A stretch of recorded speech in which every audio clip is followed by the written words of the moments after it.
고린도전서에서 방언과 예언의 은사에 대해서 매우 깊게 다루고 있습니다. 특별히 방언에 대한 문제, 이슈에 대해서 굉장히 많은 분량을 할애하고 있습니다. 그래서 지난주 수요 예배 때에도 이 방언의 문제와 연관되어서 바울이 이야기들을 언급했었는데, 저도 오늘 말씀을 준비하면서 꽤 방언에 대해서 많은 얘기를 하고 있다는 걸 알게 됐어요. 그래서 고린도전서에서 12장에서 14장이라고 하는 한 3장 정도의 분량, 그것도 굉장히 긴 분량인데 방언과 관련된 이슈로 지금 그 분량들을 채우고 있거든요. 그러니까 바울이 이 부분을 굉장히 심도 있게 다루고 있다라고 볼 수가 있습니다. 고린도 교회에서는 어떻게 보면은 그 당시 예배 때에 신비적인 은사들, 방언을 말하고 누군가가 그걸 통역하고 또 예언하고 하는 그런 일들이 예배 가운데 있었어요.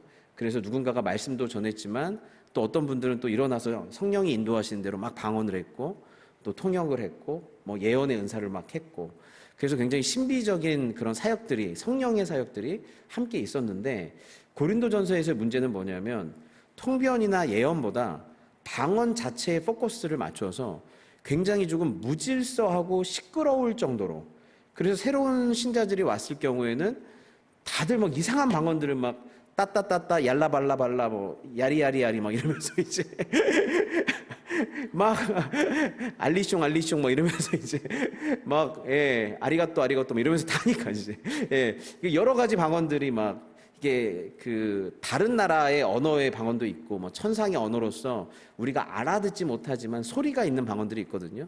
굳이 다른 나라 방언이 아닌 여러 가지 방언들이 막 하니까 교회 예배가 굉장히 무질서해진 거예요. 그리고 더 내가 목소리를 크게 내려고 막 방언을 막 하고 이러다 보니까, 그래서 그 이슈에 대해서 지금 바울이 다루고 있는 거예요.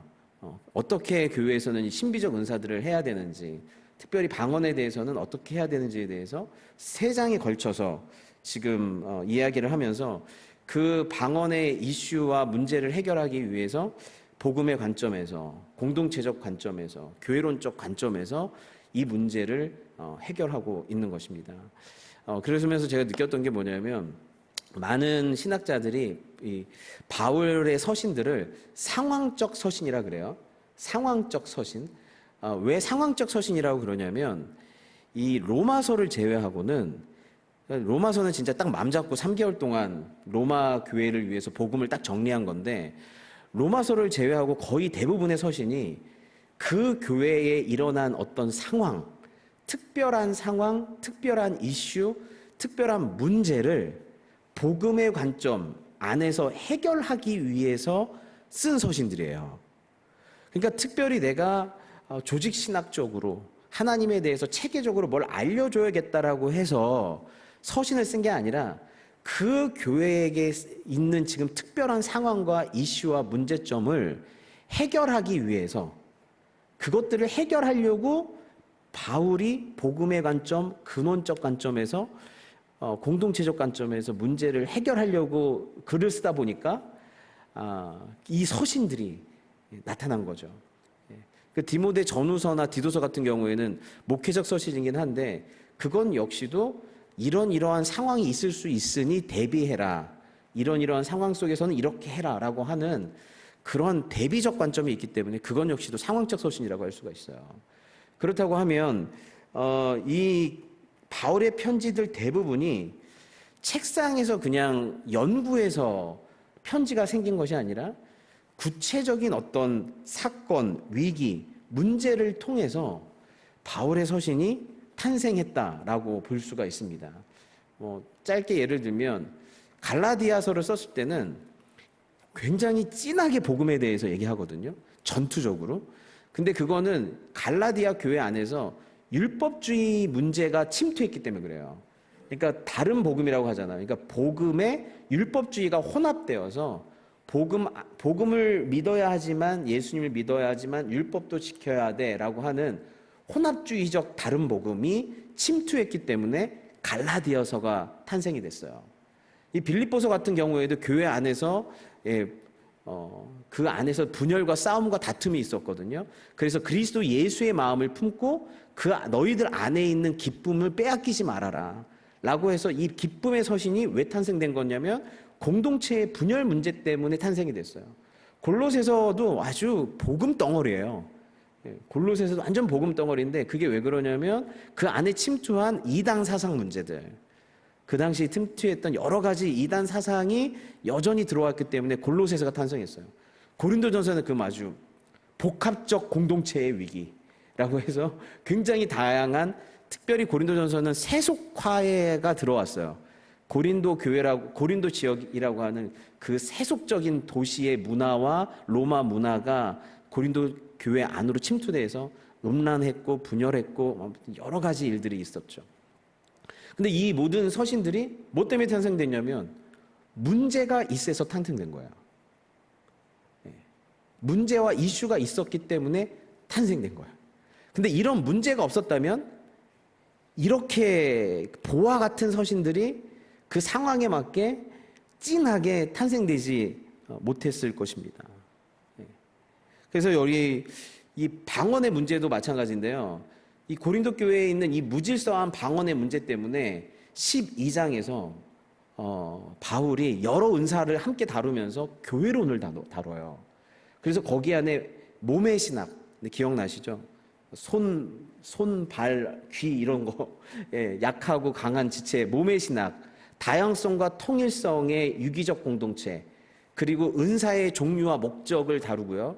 그리고 모든 은사 속에서 사랑이 없으면 아무것도 아니다 라고 해서 사랑은 오래 참고 온유하고 자기 유익을 구하지 아니하고 모든 것을 참고 견디는 진짜 하나님의 아가페적인 순수한 사랑이 무엇인지가 13장에 담겨요. 그러니까 너희가 사랑을 추구하면서 신령한 것을 사모해라 이렇게 되어 있거든요. 그러니까 우리가 얻고자 하는 신령한 어떤 것들이 사랑과 함께 추구되지 않으면, 먼저 사랑을 구하면서 그 다음 것들을 구하지 않으면 아무것도 아니라는 거예요. 다른 건 없거나 부족해도 괜찮은데 사랑을 잃어버리면 안 된다. 본질은 사랑과 함께 역사해야 한다. 그래서 우리의 믿음도 사랑으로서 역사하는 믿음이라고 그러잖아요. 그러니까 우리 믿음 안에도 뭐가 함께 같이 가야 돼요? 사랑이 같이 가야 되는 거예요. 그러니까 가장 중요한 것과 그 다음에 부차적으로 중요한 것, 이것을 함께 다뤄주고 있어요. 은사 얘기, 이 방언 때문에 지금 다 다뤄지는 거예요. 그러면서 이 공동체적 예배 가운데에서는 어떤 원칙을 지켜야 되고, 그 예배가 마음의 예배이면서 영의 예배여야 되고 전인적인 예배여야 한다라는 것이 14장에서 다뤄지고 있는 거예요. 그러니까 이 방언의 문제가 터졌는데 이 방언의 문제를 해결하는 과정 속에서 몇 개의 신학이 등장하는 거예요. 교회론, 은사론, 사랑론, 예배론이 탄생하는 거예요. 이게 참 너무 역설적인 하나님의 일하심이에요.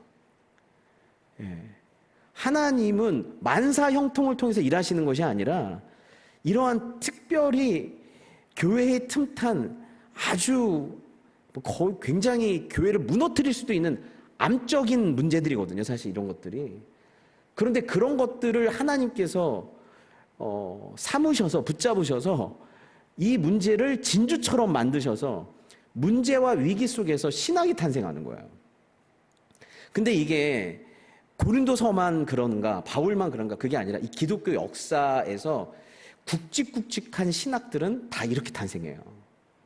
굵직굵직한, 여러분 그 초기 기독교의 아리우스주의라고 아시나요? 아리우스주의 이단이 발생했어요. 근데 아리우스가 뭐냐면 예수님은 성부의 창조물이다, 피조물이다. 그러니까 예수님이 이 세상에 없었을 때가 있었다. 영원 전부터 계신 분이 아니다. 예수님도 하나님이 창조하신 피조물 중에 최고의 피조물이다라고 얘기해서 예수님의 신성을 부정했던 주의가 아리우스파였어요. 근데 그 아리우스파가 초기 교회에 들어옴으로 말미암아서 그것과 이 비진리와 정말 맞나? 이게 진리인가 아닌가? 이 비진리와 싸우면서 니케아 회의에서 325년에 AD 325년에 니케아 회의에서 니케아 신조라고 하는 그 신조 속에서 성부와 성자는 동일 본질, 같은 하나님이시다 라고 하는 것들이 세워졌어요. 아리우스주의 이단 때문에 생긴 거예요. 아리우스주의 이단 때문에. 펠라기우스라고 하는 이단이 들어와서 하나님의 은혜로 구원받는 게 아니라 결국에 믿음이란 건 인간의 자기 의지와 결단, 자유의지적 결단에 의해서 구원받는 거지 은혜로 구원받는 거 아니다 라고 하는 것과 싸우는 바람에 어거스틴의 은혜론이 부상하기 시작했어요. 이런 거예요. 그리고 면죄부라고 하는 말도 안 되는, 카톨릭에서 면죄부라고 하는 말도 안 되는 그런 상술과 그런 타락과 오염이 들어왔지만 그로 말미암아서 루터의 오직 믿음으로 말미암아 살리라, 의인은 오직 믿음으로 말미암아 살리라, 이 신칭의, 우리는 오직 믿음으로 말미암아서만 의롭다 한다라고 하는 이 신칭의의 교리가 확립이 되고 오직 성경, 오직 믿음, 오직 하나님께 영광, 오직 예수, 오직 말씀이라고 하는 5가지 솔라라고 하는 게 있어요. 5가지 우리 믿음의 기둥이에요. 오직, 오직, 오직 교황이 아니라 오직 성경, 오직 어떤 교황의 단체가 아니라 오직 하나님께 영광, 오직 예수, 오직 믿음.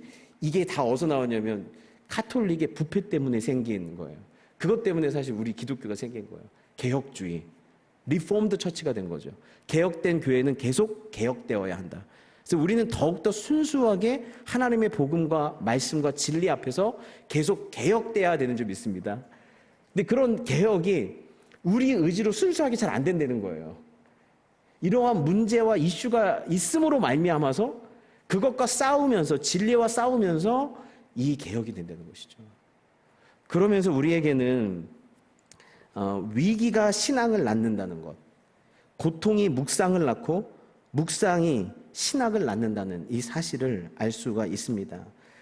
그래서 이 교회에서 발생한 문제는 오히려 사도 바울로 하여금 근본적인 원인을 파헤치고 더 근원적인 복음의 원리가 무엇인지를 고민하게 하고 더 나은 방안을 고민하게 되었습니다. 그래서 이 시대가 교회에게 주는 위기들, 교회에서 특별히 발생하는 문제들은 어찌 보면 우리 어떤 부분을 해결하고 보완하여 바른 방향으로 나아가야 할지를 고민할 수 있는 매우 중요한 기회가 돼요.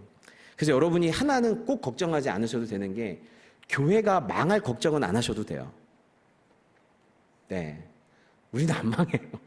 네, 안 망해요. 왜냐하면 마귀와 세상이 수없이 우리를 망하게 하려고 애썼어요. 이 계몽주의 시대부터 시작해가지고 이성 만능주의 시대, 과학주의 시대, 합리주의 시대 때 모든 사람들이 예측했어요. 이제 더 이상 사람들이 종교를 떠날 것이다. 이제 이성으로 납득되지 않는 신비와 보이지 않는 영적 세계를 더 이상 탐구하지 않을 것이다. 이성의 시대이기 때문에. 근데 그 시대에 사람들이 종교에 더 많이 목말라 하기 시작하고 종교적 인원이 더 폭발했어요. 그래서 인간은 영적인 영혼을 사모하는 그 마음을 죽일 수가 없어요. 그거를 죽일 수가 없어요. 우리는 아는 거예요. 우리가 우연히 무슨 아메바에 의해서 뭐 빅뱅에 의해서 어떻게 그냥 우연히 탄생된 존재가 아니라 영혼을 사모하는 신성이, 하나님에 대한 갈망이, 도덕, 하나님의 거룩을 추구하는 그 어떤 것이 우리 안에 있다라고 하는 것을 알기 때문에 이 모든 위기를 통해서 하나님은 하나님의 교회를 또 세워가실 거예요. 그래서 그 이성과 합리의 시대 때 수 없는 C.S. 루이스나 이런 대단한 변증가들이 나타났었어요. 그래서 기독교 복음을 변증하기 시작했어요. 그리고 지금은 또 AI 시대잖아요. AI 시대. 어떡할 거야? AI 시대 어떡하지? 이제 위기가 또 그렇잖아요. 우리 종교다원주의 시대는 로마 시대부터 이미 있어왔고, 세속화는 로마 때부터 이미 있어왔고, 이제는 AI 시대가 있는데요. 이 AI 시대 때도 교회는 죽을 수가 없어요. 이 시대 때 하나님의 형상으로서의 인간이란 무엇인가? 인간은 어떻게 하나님 안에서만 존재 가치가 있을 수 있는가? 라고 하면서 사실은 이 AI 시대 때 더 본질, 이제는 그냥 머리로 아는 걸로 옛날에 퉁쳤거든요. 그러니까 진리를 알면은 다 거룩해 보였어요. 근데 이제는 진리를 AI한테 물어보면 다 알아요. 그래서 목사님 설교 듣다가 이해 안 되면 AI가 더 잘면 이러다 나 잘려. 진짜 이러다 잘려. 그래서 내가 가끔 제가 뭘 물어볼 때, 목사님 대단한 총찰이십니다라고 AI가 저한테 얘기해 줄 때가 있어요. 그럼 내가 그래요. 넌 그것도 몰랐니? 그래서 이제 역시 넌 나보다 아래야. 막 이러면서 제가 막 놀리는데, 이제 어느 순간은 이제, 목사님 그것도 모르세요. 또 이렇게 나올 거예요, 이제. 이제 그런 거죠. 그러니까 이제 뭐예요? 뭘 아는 게 중요한 게 아니라 뭐가 더 중요한 거예요.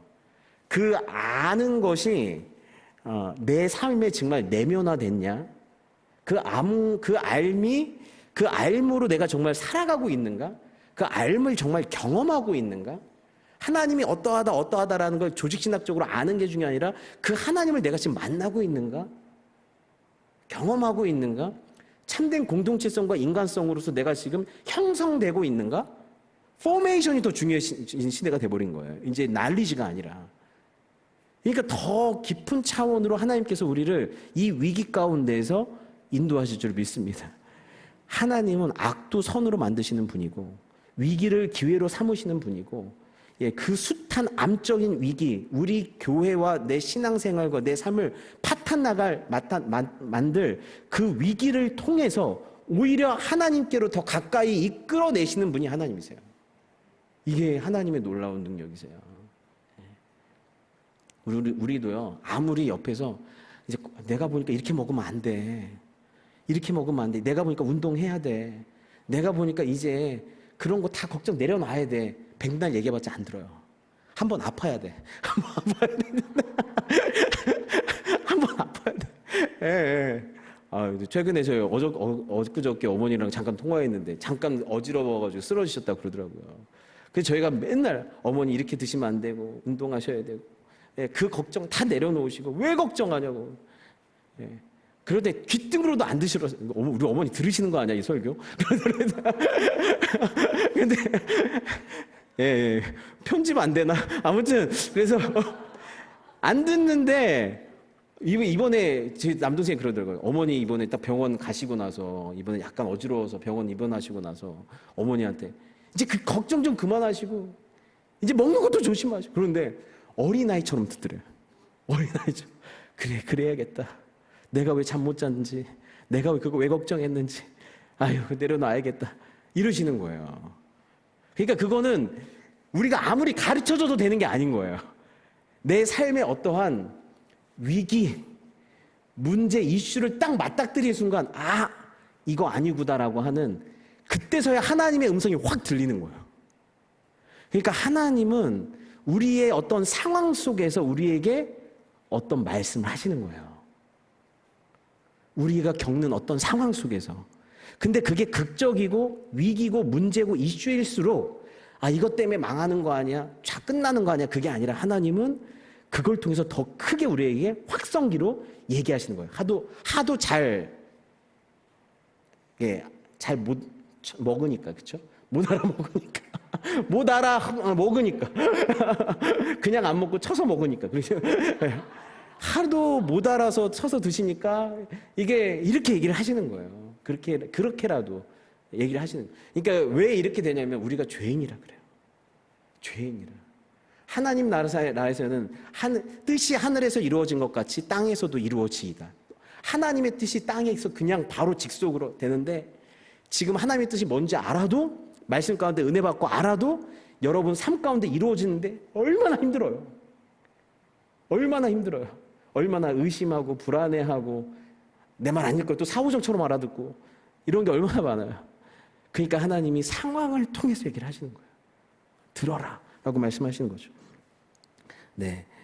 그러면서 우리 인생 가운데에서 여러분이 있는 모든 이슈들과 문제를 깊이 들여다보시고 또 말씀 안에서 고민하시고 하나님께서 그걸 통해서 나에게 하시는 말씀이 뭐고, 그걸 여러분은 무너뜨리기 위해서 주신 게 아니라 반드시 새롭게 하시고 세워주시기 위해서 주시는 기회인 줄 믿습니다. 믿음의 눈으로 보셔야 돼요. 믿음의 눈으로 보셔야 돼요. 바울은 방언 문제 하나로 이 수없는 아름다운 신학을 탄생시켰어요. 그러니까 믿음의 눈으로 다시 보셔야 돼요. 그러면서 이제 본문으로 쭉 한번 쉽게 설명해 드릴게요. 형제들아, 지혜에는 어린아이가 되지 말고 악에는 어린아이가 되라. 지혜에는 장성한 사람이 되라. 하나님의 지혜를 알아볼 수 있어야 돼요. 그래서 1차원적으로 보지 마시고 이걸 영적인 차원으로, 하나님의 차원으로 알아들을 수 있는 지혜가 있으셔야 돼요. 그러면서 본문으로 들어가면 그러므로 방언을 말하는 자는 통역하기를 기도하래요. 그 당시에는 여러 신전들이 있잖아요. 여러 신전에서 영적인 사제들이나 신전의 여성들이나 이런들이 있는데 황홀경을 경험하는 게 되게 중요했어요.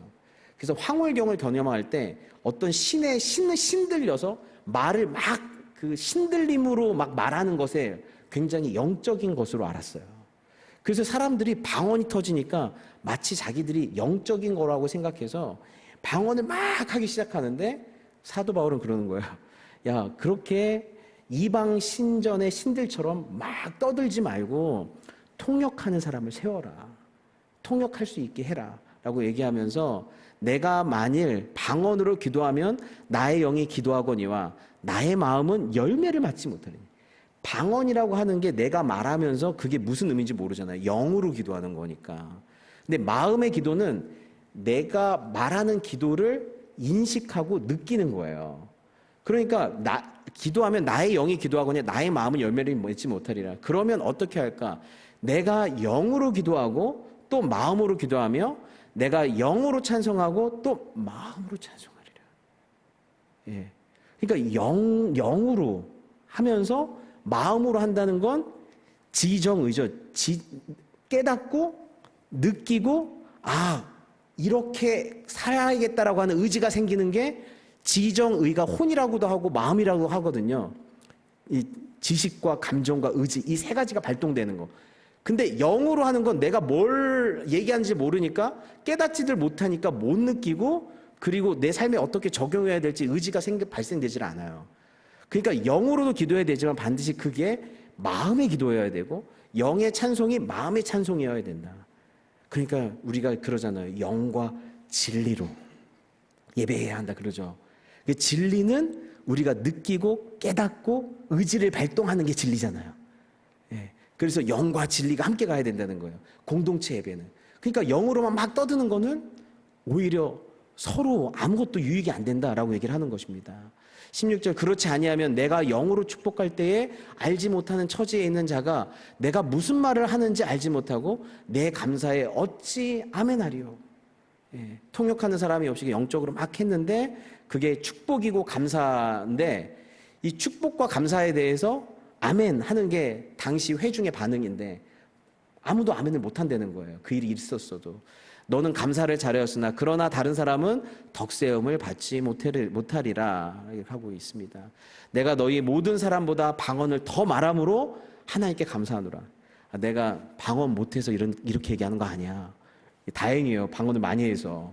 나는 방언 진짜 많이 하는데 그러나 교회에서 내가 남을 가르치기 위하여 깨달은 마음으로 5마디 말을 하는 것이 1만 마디 방언으로 말하는 것보다 낫다라고 얘기하고 있어요. 개인적으로는 혼자 방언 기도를 많이 하는 것이 영적으로 막 맑아지기도 하고 영적으로 뭔가 하나님과 깊은 소통이 일어나서 그리고 나서 마음의 기도를 함께 하면 더 좋을 수도 있겠어요. 근데 공동체적 예배 안에서는 함께 드리는 예배이기 때문에 온 공동체가 함께 세워지는 말, 덕스러운 말, 깨닫는 말이 더 중요하지 혼자 떠드는 말이 중요하지 않다는 거예요. 그것보다 이게 더 중요하다라고 얘기하는 것이죠. 그러면서 형제들아 지혜에는 어린아이가 되지 말고 악에는 어린아이가 되라. 지혜 있는 자는 장성한 사람이 되라. 그래서 보니까 어린아이 너희들이 하는 행동이 지금 뭐가 되는 거예요? 막 방언으로 떠들고 하는 그 모습이 어린아이가 제가 노래할래요. 제가 더 잘할 수 있어요. 저 좀 봐주세요. 하는 어린아이와 같다는 것입니다. 너희들이 하는 게. 그 영적으로 굉장히 성숙하고 어떤 경지에 도달해서 방언을 막 말하는 것 같은데 그게 아니라 너희들이 지금 하는 행동은 제가 이렇게 탁월해요. 저 이거 잘하죠. 라고 자기가 튀려고 하는 어린아이와 같다는 거예요. 어린아이는 자기밖에 생각을 못해요. 근데 지혜는 전체를 상대방을 배려하는 눈, 공동체를 볼 수 있는 눈, 전체를 볼 수 있는 사람이 지혜를 발휘하는 거예요. 그래서 제가 보니까 이 영적인 지혜, 공동체 안에서의 지혜는 세상에서 똑똑하다고 지혜롭지 않는 것 같아요. 영적인, 아무리 세상에서 똑똑해도 이제 막 예수님 믿고 영적인 아이인 사람들은 대부분 자기중심적으로 살았기 때문에 어떤 지혜를 발휘하더라도 자기중심적 지혜이기 때문에 어린 아이예요. 그런데 장성한 사람들은 뭘 보냐면 전체와의 조화, 그리고 이것이 하나님의 말씀과 뜻과 부합하는가, 우리를 균형 있고 아름답고 행복하고 꿈꾸게 만드는가, 이런 것들을 함께 보는 전체와의 조화를 볼 수 있는, 나만 좋은 거, 나와 네가 좋은 거, 우리가 함께 다 좋은 거, 그것까지 다 생각할 수 있으려면 지혜가 있어야 돼요. 그러니까 너희가 지혜로운 사람이 되는 게 더 중요하다. 뭐 하나 잘하는 사람이 되는 게 아니라 공동체를 생각할 줄 알고, 남을 배려할 줄 알고, 약한 자들을 배려할 줄 알고, 전체가 함께 성장할 수 있는 것들을 고민할 수 있는 전체를 보는 눈.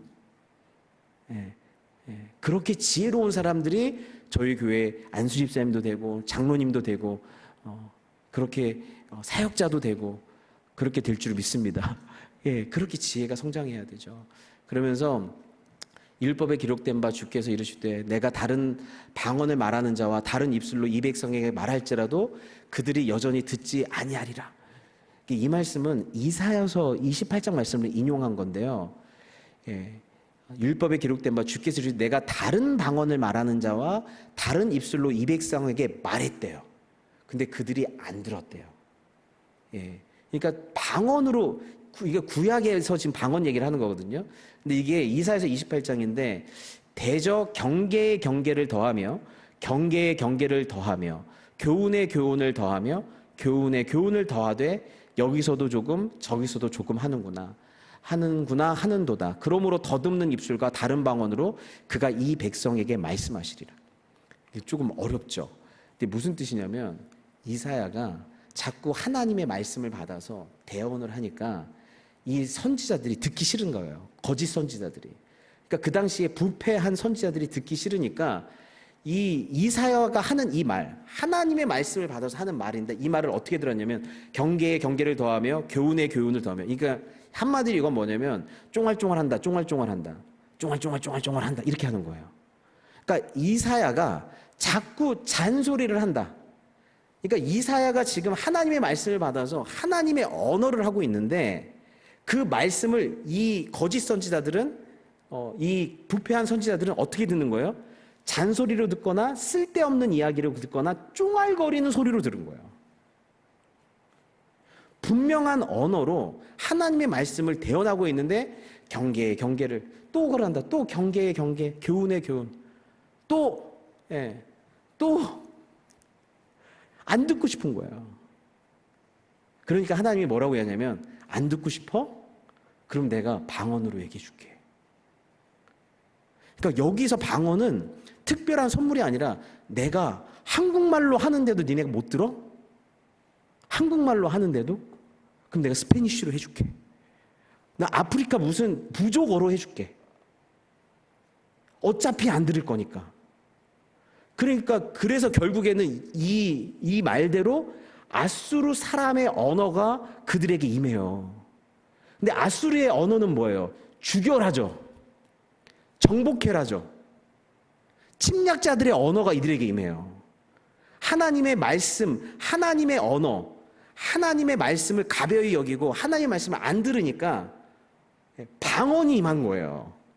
이방 나라의 방언이 임해서 하나님의 말씀은 회복이요, 치유요, 회개요, 변화인데 그 말씀을 안 들으니까 죽여라, 멸절해라, 끊어내라 라고 하는 이 아수르의 방언을 들어요.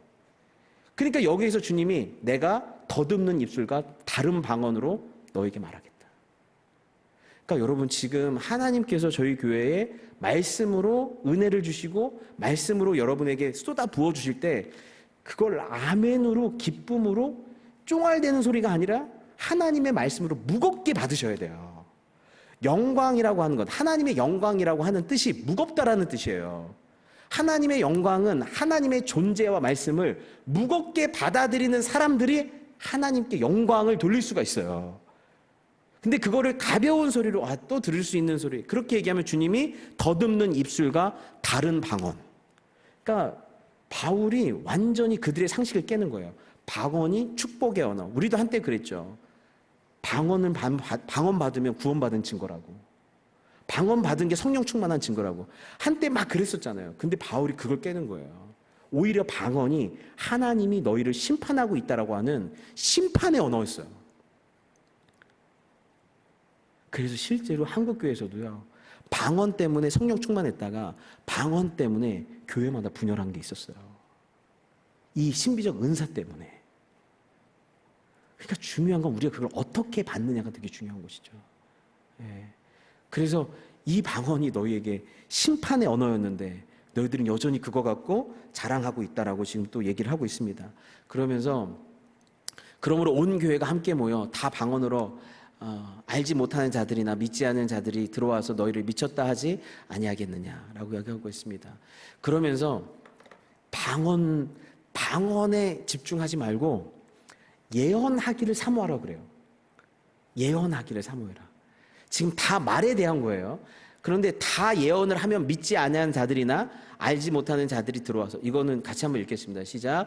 그러나 다 예언을 하면 믿지 아니하는 자들이나 알지 못하는 자들이 들어와서 모든 사람에게 책망을 들으며 모든 사람에게 판단을 받고 그 마음의 숨은 일들이 드러나게 되므로 엎드려 하나님께 경배하며 하나님이 참으로 너희 가운데 계신다 전파하리라.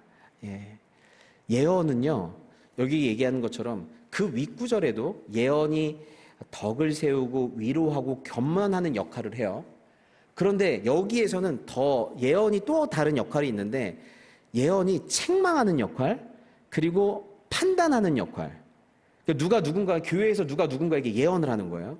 그러면 그것에 대해서 책망을 듣고 판단을 받고, 그리고 마음의 숨은 일이 드러나게 된대요. 예언을 통해서. 그러니까 이 예언은 그 당시에 하나님의 말씀을 누군가에게 성령에 감동하여 직접적으로 적용한 것이 예언이겠죠. 그러니까 오냐 수고하고 무거운 짐자들아 다 내게로 와라. 내가 너희를 쉬게 하리라. 이걸 우리는 아멘으로 받잖아요. 근데 예언은 이렇게 얘기하는 거예요. 집사님, 이 말씀이 지금 집사님을 향한 말씀 같아요. 하나님께서 저에게 주시는 지금 성령의 마음은 집사님이 지금 어떠한 수고하고 무거운 짐을 지금 들고 있는데 끝까지 지금 안 내려놓는다고 말씀하고 계세요. 집사님, 그거 내려놓으셔야 돼요. 그리고 주님 앞에 엎드려서 배우셔야 되는데 자꾸 사람들한테 뭔가를 배우려고 하고 계세요. 주님 앞에 엎드리셔서 온유하신 주님께 배우셔야 돼요.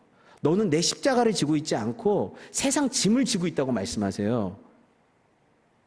집사님 지금 교만하다고 말씀하세요. 이게 예언이에요. 그럼 어때요? 목사 설교를 듣는 것보다 집사님 이 말씀 목사님이 아니라 집사님한테 하는 말씀이에요. 그러면 어떻게 해요?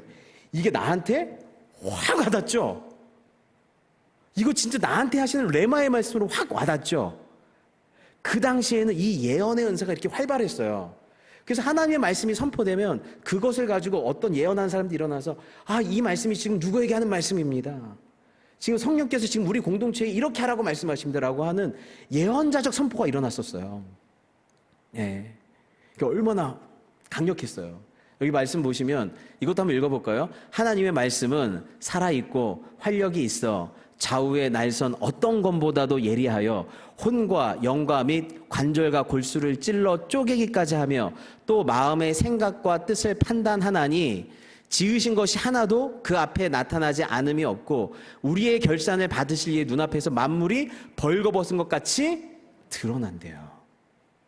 말씀이신 하나님이 말씀으로 우리 가운데 쪼개고 들어와서 좌우의 날성검처럼 혼과 영과 관절과 골수를 찔러 쪼개기까지 해서 마음의 생각과 뜻을 판단해서 벌거벗기신다는 거예요. 여러분 말씀 앞에 설 때마다 이런 것들을 경험하게 되면 어떨까요? 그 심리학에서 얘기하는 방어 기제라고 아시죠? 방어 기제. 그럴 리 없어. 내 얘기는 아닐 거야. 저 사람 얘기일 거야. 예. 요즘 제가 듣는 아주 감사한 말씀 중에 하나는 목사님, 목사님이 제 삶을 옆에서 들여다보고 계신 것 같아요. 말씀이 얼마나 지금 나를 옆에서 들여다보고 환히 들여다보고 나한테 딱 하는 말씀 같대. 그분은 지금 목사의 설교를 어떻게 받고 있는 거예요? 예언자적으로 받고 있는 거예요. 예언자적으로. 근데 설교는 다 그렇게 들어야 돼요. 다 표적 설교로 들어야 돼요. 목사님 나를 알고 표적해서 하네? 내가 어떻게 알겠어요? 어떻게 알겠어요? 근데 내 스스로 느끼기에는 표적 설교로 느껴야 돼요.